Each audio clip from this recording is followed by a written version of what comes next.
This is a story that's close to my heart because it's the first story that I entered in NIFCA in 2005.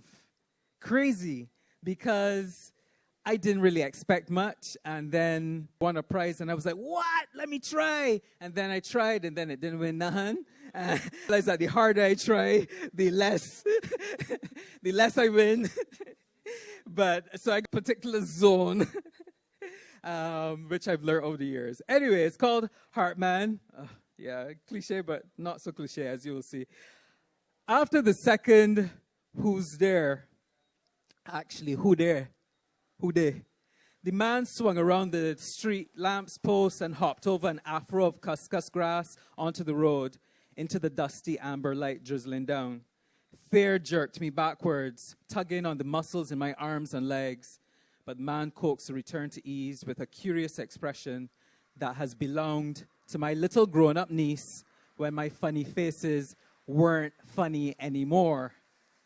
His skin, shoe-polished black, revealed no blemishes. It caught the light in places, as if dipped in the lacquer of expensive ceramic figurines you're afraid to knock over with your bag in the department store's duty-free section. He had the muscle tone of a bow-legged pit bull and pushed coils of dreadlocks all angles into the air and down to his ankles. The way they curved over his shoulders gave the impression they were boneless arms growing out of the top of his head. Then, as shadows scattered to escape a strong wind, he was a rag doll made from knotted string, the way his oversized t-shirt and baggy jeans hung on him. Imagine being faced with that on a night on an almost dirt track. I didn't want to frighten you.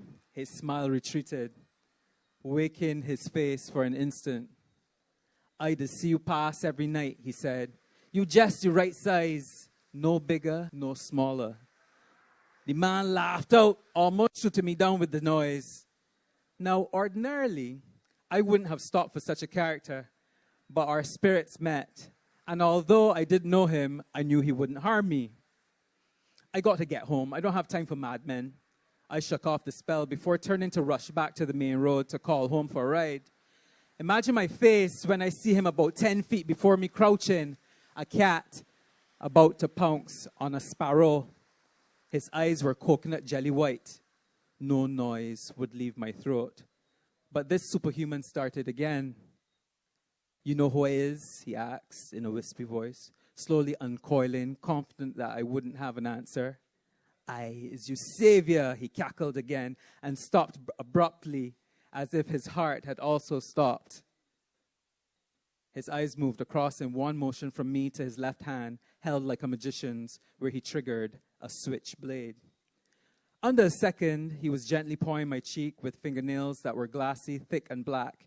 His silver lizard eyes flitted around my face, but soon they found mine, and the thought came comforting, no fear. No fear. Then his fast blade followed by his mouth against my neck. He flung his arms around me, holding fast to his struggling prey. His dreadlocks, before boneless arms, moved in waves like the undulating legs of giant brown millipedes, curling under overturned, decaying fruit to avoid the light, to hide me away in a cocoon, I thought. And as the blood flowed between us, we were spinning and moving through the air, but there was no fear, only the stabbing pain and giddy, lightheaded pleasure in the tug of his lip, sucking feverishly against my neck. Then desperation in the accelerated beating of his heart, louder and louder, thumping in my ears as it took every vein in me into its fist. I don't remember when I stopped pummeling him. Just that, in his embrace, tears were running down my face. And through the suffocating kerosene oil lamp smell of his cradle of hair, I saw myself walking along the pool's edge at Codgerton College, throwing pinches of stale bread at the frogs on the lily pads, feeding the tilapia by default.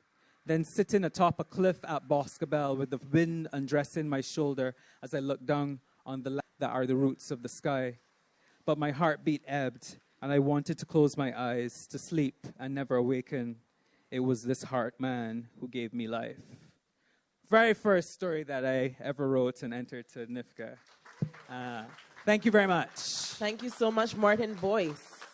Enjoy the rest of your night.